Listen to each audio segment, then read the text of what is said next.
So today we are installing some hand guards and a radiator cover on my uncle's 2021 Outlander 850. You excited? He doesn't even ride this thing, y'all. It's like still super clean. So we're gonna do the radiator cover first, and you're gonna have 3 star bits. You got one there, and you've got 2 up under here.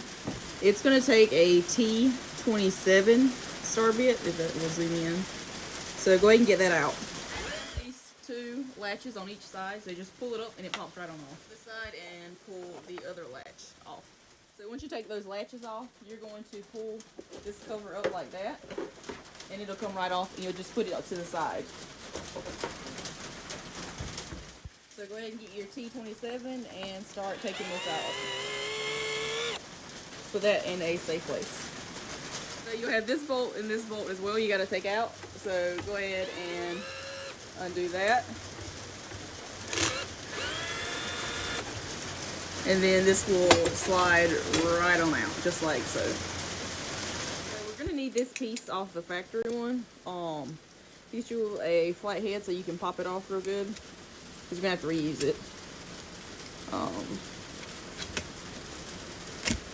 There we go. Just like that. Once you get this piece off, you're going to slide it right here in the front. That way you'll have somewhere to thread the bolt on. We're going to go ahead and place this up here. You can go ahead and line your screws up to the top. And if you want to hand start them, you can. I always like to hand start bolts. That way you're not cross threading them. You get your next one and go ahead and place it up there at the top as well.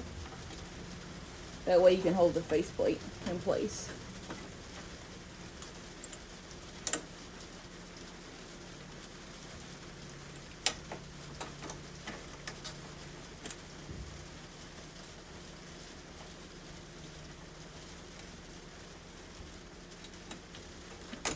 Holds.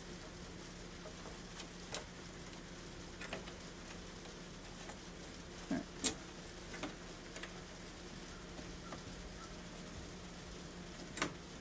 So get your last bolt, go ahead and start hand tightening that down in there. And once you've got all 3 hand tight, go ahead and get your bit and start. These don't need to be crazy tight. There is thread locker on there from the factory, but just to make sure they are tight. This isn't like a super powerful drill, so I'll probably go over these with a ratchet just to make sure it's on. But that's pretty much it. So the last piece of this install is putting this cover right back on top. Make sure you line everything up, and it slides right down, and it'll snap back in place. This one's. And then put your latches back on, and that's it. You're good to go.